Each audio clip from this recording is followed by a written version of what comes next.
Stoicism, a philosophy that has gained massive popularity in modern times with its promises of inner peace, resilience, and wisdom. But beneath its noble exterior, is it hiding a dark secret? A philosophy that's often romanticized as the key to a life of virtue and calm. But could it be that we're only scratching the surface of its teachings? One of the biggest misconceptions about Stoicism is that it promotes emotional detachment. Many people believe that Stoicism is about suppressing your emotions, about being completely unaffected by the turmoil around you. But what if I told you that's not entirely accurate? Emotional detachment is often confused with emotional stoicism, which is not the same thing.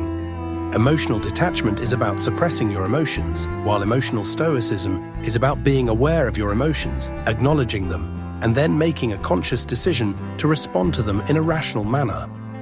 The problem arises when people take this misconception to the extreme, thinking that they need to be completely emotionless to be a true Stoic. This misconception can lead to negative consequences in our personal relationships and mental health. When we suppress our emotions, we risk going numb, losing touch with our feelings and the feelings of those around us. We may come across as aloof or unfeeling, which can damage our relationships and lead to feelings of loneliness and isolation. Moreover, suppressing our emotions can also lead to mental health issues like depression and anxiety. By misunderstanding the core teachings of Stoicism, we risk causing more harm than good to ourselves and those around us. The truth is, Stoicism is a complex and nuanced philosophy that requires a deep understanding of its core teachings and historical context. When we cherry-pick certain aspects of Stoicism and apply them out of context, we risk misinterpreting its teachings and causing harm to ourselves and others.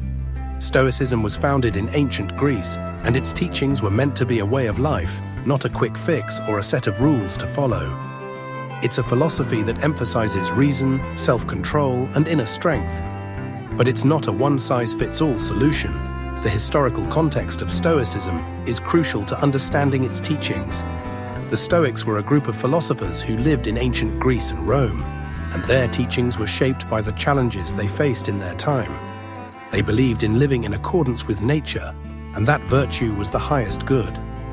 They also believed in the power of reason and self-control, and that individuals should focus on things within their control and accept things outside of their control with equanimity. However, when we apply these teachings out of context, we risk misinterpreting them and causing harm to ourselves and others.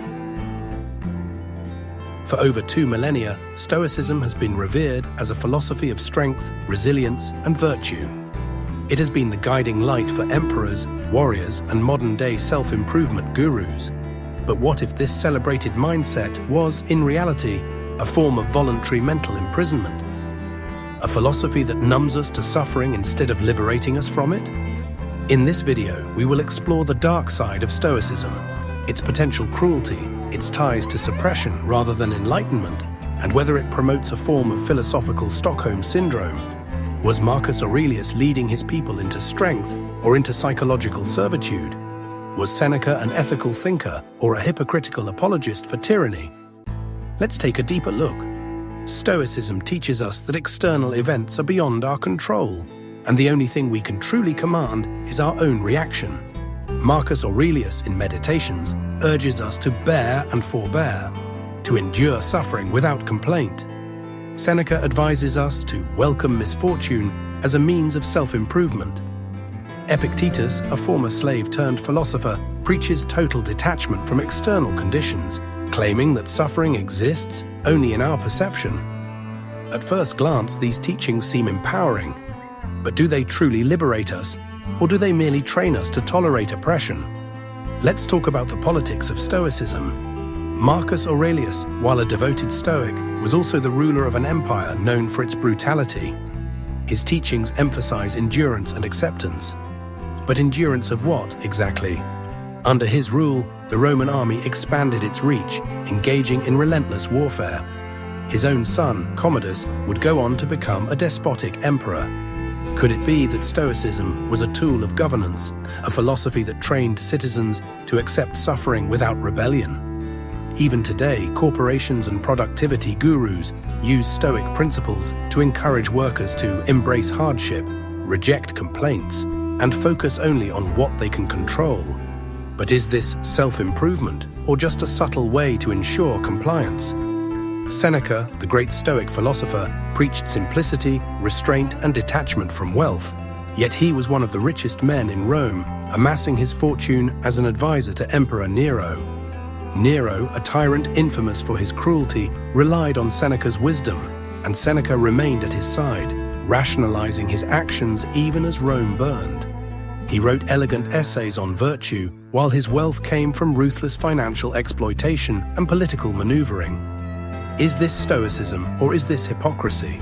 Here's where things get psychological. Stockholm Syndrome is a well-documented phenomenon in which hostages develop positive feelings toward their captors. It happens when suffering becomes normalized, when the mind adapts by reframing oppression as wisdom. Could Stoicism be a philosophical version of this? By training ourselves to accept hardship, embrace suffering, and detach from desires, are we cultivating resilience, or are we just learning to love our chains? One of the most critical insights about Stoicism is that when misapplied, it can lead to a lack of empathy and emotional isolation. This is not what the ancient Stoics intended. They believed in cultivating virtues like compassion, kindness, and wisdom, not in suppressing our emotions or becoming numb to the world around us. Stoicism, when practiced authentically, is about becoming a better version of ourselves, not a robotic version. It's about developing inner strength, resilience, and wisdom, not about suppressing our emotions or becoming unfeeling. Stoicism, when misapplied, can be a recipe for disaster. When we suppress our emotions, we risk causing harm to ourselves and those around us. We may come across as aloof or unfeeling, damaging our relationships and causing feelings of loneliness and isolation. Moreover, suppressing our emotions can also lead to mental health issues like depression and anxiety. It's time to acknowledge the darker aspects of Stoicism and to approach its teachings with a critical and nuanced understanding. So where does this leave us? Stoicism is undeniably powerful, but like any philosophy, it can be used as a weapon of control as much as a tool of empowerment. The question isn't whether Stoicism is good or bad, it's about how it's applied. Do we use Stoic principles to develop strength while still fighting for justice? Or do we let it pacify us into submission? The real challenge is distinguishing between resilience and resignation. Many people assume that enduring hardship without complaint is always a virtue. But is it?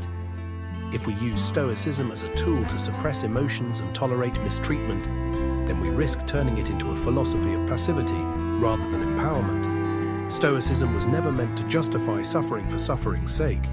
Its goal was to help individuals navigate adversity while maintaining inner stability, not to encourage blind acceptance of injustice.